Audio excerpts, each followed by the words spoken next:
Масштабные гуляния в честь проводов зимы прошли и в Москве. О том, как встретили Масленицу в столице, расскажет Максим Кардозу. Привет, Якутия 24!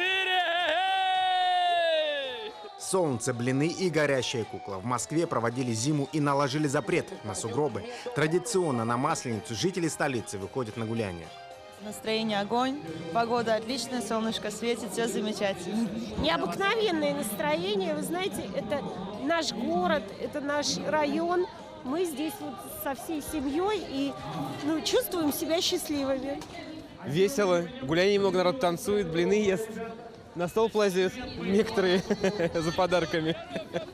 В эти дни в Москве открыты сотни праздничных площадок, но сюда, в Измайловский Кремль, люди приходят за уникальной атмосферой. Только посмотрите вокруг. Здесь воссозданы дворцы и палаты 13 века. Это невероятно.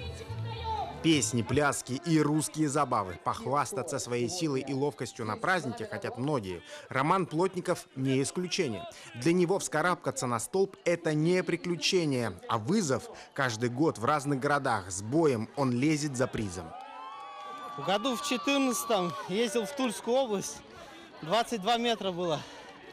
Там было тяжело, со страховкой все. Но там и призы были хорошие, то есть бытовая техника там и так далее. Было реально сложно. С третьего раза только залез.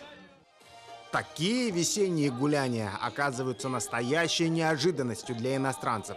Ох уж эти русские, говорят они, и с удовольствием отправляются в пляс.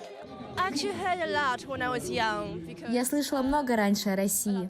Я люблю ее историю, культуру. Мне говорили, что здесь очень дружелюбные люди. И это правда. В этот праздник в Измайловском Кремле проходил и блинный конкурс. Лучшие повара столицы делились своими секретами, дегустировали шедевры, все желающие. А подсластить угощение можно было медовухой. Максим Кардозу, Виктор Олесов, Москва, для Якутии 24.